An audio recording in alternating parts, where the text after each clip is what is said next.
오늘 저에게 주신 말씀은 이사야서 41장 1절로부터 20절의 말씀입니다.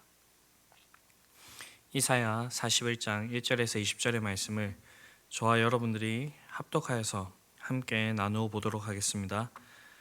섬들아 내 앞에 잠잠하라. 민족들아 힘을 새롭게 하라. 가까이 나아오라. 그리고 말하라. 우리가 서로 재판자리에 가까이 나아가자.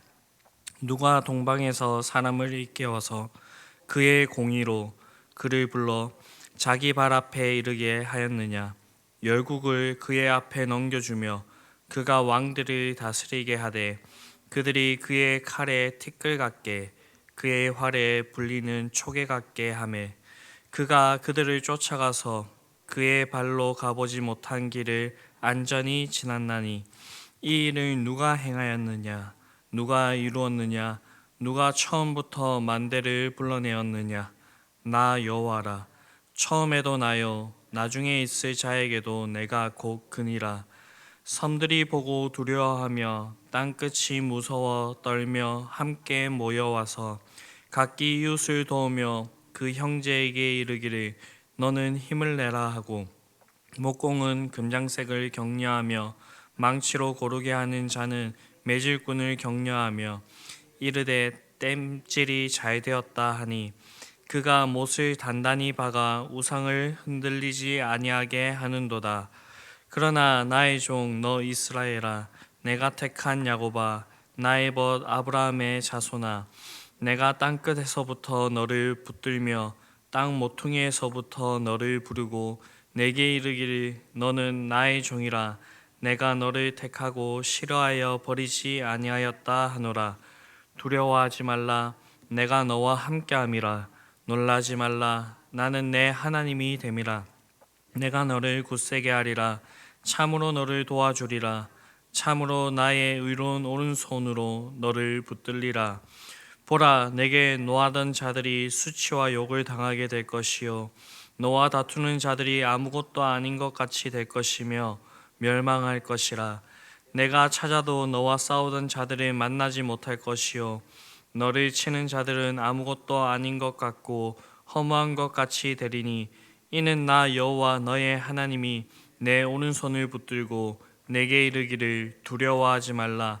내가 너를 도우리라 할 것임이라. 버러지 같은 너 야곱아, 너희 이스라엘 사람들아, 두려워하지 말라. 나 여호와가 말하노니 내가 너를 도울 것이라. 내 구속자는 이스라엘의 거룩한 이인이라. 보라, 내가 너를 이가 날카로운 새 타작기로 삼으리니 내가 산들을 쳐서 부스러기를 만들 것이며 작은 산들을 겨같이 만들 것이라. 내가 그들을 까부른즉 바람이 그들을 날리겠고 해오리 바람이 그들을 흩어버릴 것이로되 너는 여호와로 말미암아 즐거워하겠고 이스라엘의 거룩한 이로 말미암아 자랑하리라. 가련하고 가난한 자가 물을 구하되 물이 없어서 갈증으로 그들의 혀가 마를 때에 나 여호와가 그들에게 응답하겠고 나 이스라엘의 하나님이 그들을 버리지 아니할 것이라. 내가 헐벗은 산에 강을 내며 골짜기 가운데 샘이 나게 하며 광야가 못이 되게 하며 마른 땅이 샘의 근원이 되게 할 것이며 내가 광야에는 백향목과 시띠나무와 화석류와 들감람나무를 심고 사막에는 잣나무와 소나무와 황량목을 함께 두리니 무리가 보고 여호와의 손이 지으신 바요 이스라엘의 거룩한 이가 이것을 창조하신 바인 줄 알며 함께 헤아리며 깨달으리라. 아멘. 네, 오늘 본문은 한 구원자를 통한 선민, 즉 이스라엘의 포로 해방 예언과 여호와의 종의 노래를 기록하고 있는 한 부분입니다. 하나님께서 장차 한 정복자를 세워 열국을 정복하게 하실 것과 그로 인하여 열방이 큰 혼란에 빠지게 될 것임을 그렇게 예언하고 있는 것입니다. 이 예언과 관련된 사람들은 고레스가 바벨론 제국을 무너뜨리고 페르시아 제국을 건설할 것이라는 그 생각은 꿈에도 하지 못하던 것이었습니다. 당시 바벨론은 아주 강성하여서 감히 대항할 나라가 없을 정도로 절대적인 그런 힘을 소유하고 있었던 그런 나라였습니다. 반면에 이 페르시아는 안산이라고 하는 지역을 중심으로 한 작은 나라에 불과했습니다. 네, 더 정확하게 말하면 이 메대의 속국 중에 하나였습니다. 그러나 페르시아가 갑자기 급부상하여 바벨론 제국을 무너뜨리고 세계의 패권을 장악하게 되었습니다. 이 일로 세계에 있는 그 민족들은 그러한 일을 가능하게 하신 신이 누군지를 궁금해하였으며 그 존재에 대하여서 많은 그런 논쟁을 하였습니다. 이에 하나님께서는 그러한 일을 행하신 이가 누구인지를 그 일이 있기 전인 150년 전에 미리 예언하고 계시는 것입니다.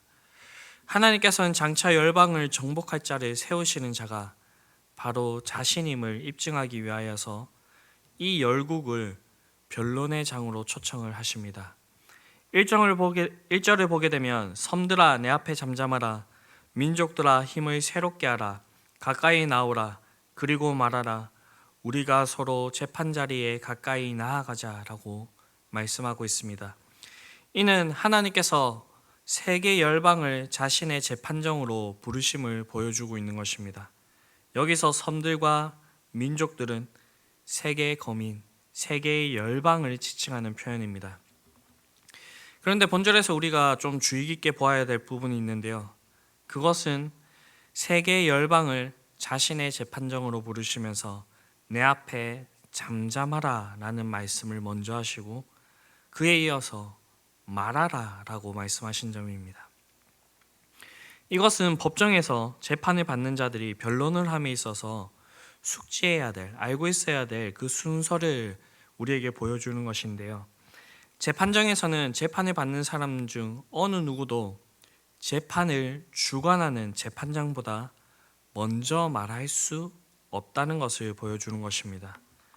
재판을 받는 사람은 재판장이 사건의 요지나 재판에 관련한 어떤 사실에 대하여서 말하고 그에게 변론할 기회를 주기까지는 재판장 앞에서 잠잠하여야 한다라는 것입니다. 이와 같이 하나님은 세계 열방을 자신의 재판정에 부르시고 그들에게 먼저 하나님 앞에서 잠잠할 것을 그렇게 주문하고 계신 것입니다. 이처럼 하나님께서 이 세계 열방을 온전히 다스리시는 그런 주제가 되신다는 그 사실을 우리에게 보여주고 있습니다. 그리고 이어지는 2절 전반부를 보게 되면 누가 동방에서 사람을 일깨워서 공의로 그를 불러 자기 발 앞에 이르게 하였느냐라고 그렇게 말씀하고 있습니다. 여기서 동방 사람이란 바벨론을 정복하고 페르시아 제국을 건설한 고레스를 말하는 것입니다. 그리고 일깨웠다는 것은 원어의 뜻을 보게 되면 선동하다, 감동하다라는 의미입니다. 또한 자기 발 앞에 이르게 하였다라는 것은 어떤 일을 시키기 위하여서 종된 자를 자기 앞으로 부르는 것을 말하는 것입니다. 이러한 의미들을 살려서 다시 이 2절을 번역해 보면 누가 동방 사람 고레스를 감동시켜 자기의 뜻을 이루기 위하여 그를 자기 앞으로 불러내었느냐 라고 하는 이런 의미가 되는 것입니다. 앞서 말씀드렸듯이 이 페르시아는 본래 자신의 힘만으로는 바벨론 제국을 무너뜨리기가 너무나도 힘든 그런 상황이었습니다. 페르시아는 바벨론 동쪽에 위치한 작은 나라로서 바벨론의 적수가 될 수가 없었습니다. 그런데 이 페르시아는 자기보다도 이 강대하였던 메대를 합병하고 나중에는 바벨론 성까지 무혈입성하게 되는 정말 완전한 승리를 이루게 되는 그러한 일을 행하게 됩니다. 어떻게 그러한 일이 가능하겠습니까? 이것이 그저 우연으로 된 일이겠습니까? 아닙니다. 이것은 온 우주의 만물의 주관자가 되시는 전능하신 하나님께서 자신의 뜻을 이루시고자 페르시아의 고레스를 당신의 종으로 불러서 그에게 기름 부으시고 힘을 주셨기에 가능한 일이었습니다. 하나님은 페르시아 왕 고레스를 통하여서 자신의 뜻을 이루기 위하여서 강력한 힘을 주셨고, 그로 말미암아 페르시아는 작은 나라였음에도 불구하고 바벨론을 무너뜨릴 수 있게 되는 그러한 일을 한 것입니다. 그렇다면 하나님께서는 왜 이 고레스를 택하셔서 이처럼 강성하게 하셔가지고 그 바벨론을 무너뜨리게 하신 것일까요? 그것은 자신의 선민이었던 이스라엘 민족을 바벨론 포로에서 해방시키기 위한 것이었습니다.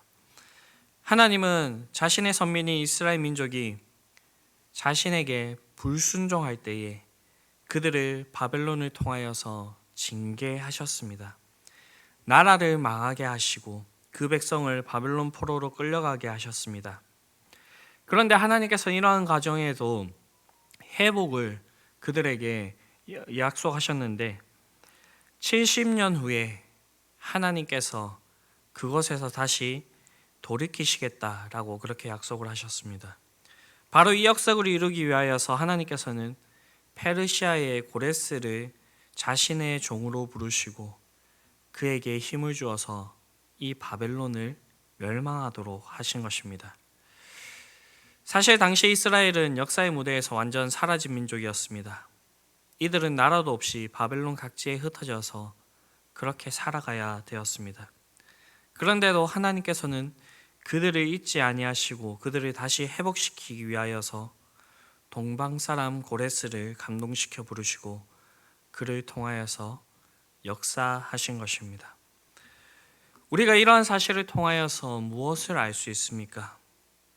세상의 역사는 하나님에 의해서 하나님의 백성을 중심으로 움직인다라는 것입니다. 비록 겉으로 보기에는 이 세상의 역사가 힘 있는 자나 그 나라에 의해서 그들을 중심으로 움직이는 것 같아 보이지만 실제적으로는 그 모든 것을 운행하고 계시는 분이 바로 하나님이라는 것입니다. 그리고 하나님께서는 자신의 뜻에 따라서 이 역사를 만들어 나가시는 분이십니다. 오늘 본문에서 계속적으로 강조하고 있는 것이 바로 이러한 부분이며, 그리고 또 다른 강조점이 바로 이런 하나님께서 끝까지 자신의 백성들을 붙드시며 그들과 함께 하신다라는 것입니다. 많은 부분 중에서 저희가 10절을 이렇게 볼 수가 있는데요. 두려워하지 말라, 내가 너와 함께함이라. 놀라지 말라, 나는 내 하나님이 됨이라. 내가 너를 굳세게 하리라. 참으로 너를 도와주리라. 참으로 나의 의로운 오른손으로 너를 붙들리라. 이렇게 말씀을 하고 있습니다. 이 말씀은 이스라엘 백성들이 바벨론에서 포로 생활을 하고 있는 그 와중에 주어진 그런 말씀입니다. 하나님께서는 그런 상황 가운데서도 두려워하지 말라라고 말씀하고 있습니다. 그 이유가 무엇입니까? 내가 너와 함께함이라 라고 그렇게 말씀하고 있습니다. 하나님의 징계로 말미암아 나라를 잃고 먼 이방 땅으로 끌려가 포로 생활을 하고 있는 이들에게 하나님께서는 내가 너희와 함께하고 있으니 너희는 두려워하지 말라라고 그렇게 말씀하고 있습니다. 이 말은 하나님께서 이 백성의 고난의 현장에 함께 하신다라는 것입니다. 이런 모습은 하나님께서 자신의 백성을 얼마나 사랑하시는지를 잘 보여주는 것이라 그렇게 말할 수가 있습니다. 사랑하기에 하나님께서는 자신의 백성이 멸망의 길로 가는 것을 두고 볼 수 없어서 이방 나라들을 들어서 징계하시나 하나님께서는 그 자리에 떠나 계시는 것이 아니라 그 자리에 함께 하시며 자신의 백성들을 여전히 붙들고 계신다라는 것입니다. 물론 하나님께서 자신의 백성의 그 고난에 함께 하시지만 그들이 충분히 연단할 때까지 그냥 조용히 침묵하고 계시기도 합니다. 그렇기 때문에 어떤 학자들은 이런 하나님을 보고 마치 하나님께서 숨어 계신다라고 그렇게 표현하기도 합니다. 그러나 하나님께서는 그 상황 가운데서도 완전히 우리가 실족하지 않도록, 그들이 완전히 망가지지 않도록 암암리에 도우시고 붙잡으시며 은혜를 베푸십니다. 우리가 어려운 고난의 순간들을 이렇게 이겨냈을 때에 가끔은 그 순간 우리의 힘으로 그것들을 이겨낸 것이라 그렇게 착각할 때가 있지만, 하나님께서 은밀히 도우시고 붙드시며 우리가 그 상황들을 이겨낼 수 있도록 온갖 은혜를 베푸시기 때문에 우리는 그 상황을 넘어설 수가 있었다라는 것입니다. 이것은 단순히 바벨론 포로 생활 중에 있었던 이 이스라엘 백성들에게만 해당하는 말이 아닙니다. 이는 이스라엘이 그들의 역사 그 시작부터 지속적으로 체험하였던 바입니다. 아브라함으로부터 시작되었던 그 일들이 이 이스라엘 나라가 세워지고 그들이 왕정으로 가게 되고 나라가 멸망하여서 이렇게 비참한 상황 가운데 있는 그 상황 가운데에서도 하나님께서는 그들을 버리시지 않으시고 그들과 함께 하시며 그들을 붙드시고 계십니다. 이런 하나님께서 세상의 모든 역사의 주인이 되시며 오늘도 우리를 위하여 그렇게 함께 하고 계십니다. 우리가 해야 될 것이 무엇이겠습니까? 그것은 우리 하나님을 인정하고 하나님께 나아가는 것입니다. 그리고 이 하나님께 나아가서 온전히 하나님을 의지하고 신뢰하는 것입니다. 그렇게 할 때에 하나님께서 우리를 여전히 붙드시고 계시는, 우리와 여전히 함께하고 계신다는 그 사실을 우리는 온전히 깨달을 수 있을 것이며, 우리의 삶 가운데 하나님의 그 도우심과 역사하심이 우리를 통하여서 분명히 드러나게 될 것입니다. 오늘도 우리의 삶을 인도하시고 붙들고 계시는 그 하나님을 온전히 의지하심으로써 이러한 것들을 온전히 경험하실 수 있는 저와 여러분들이 될 수 있게 되기를 간절히 바랍니다. 기도하시겠습니다. 온 우주 만물을 창조하시고 여전히 그것들을 다스리고 계시는 온 세상의 대주제가 되시는 아버지 하나님, 오늘 이 이스라엘 백성들이 하나님 앞에 잘못하여서 바벨론 포로 기간 중에 그렇게 하나님의 징계를 받고 있는 도중에 하나님께서 이런 예언의 말씀과 위로의 말씀을 주심을 함께 살펴보았습니다. 하나님 아버지, 우리가 이 사실들을 통하여서 누구를 의지해야 될지 다시 생각해 보았습니다. 우리의 인생 가운데 우리에게 참된 도움을 주실 수 있는 분, 우리의 길들을 바르게 인도하실 수 있는 그 하나님을 우리가 온전히 의지할 수 있게 되기를 바랍니다.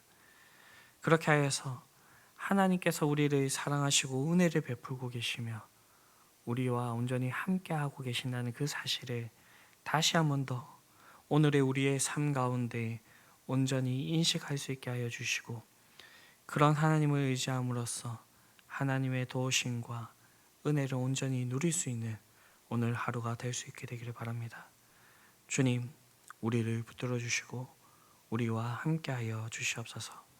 이 모든 말씀 우리를 구원하여 주신 예수 그리스도의 이름으로 기도드립니다. 아멘.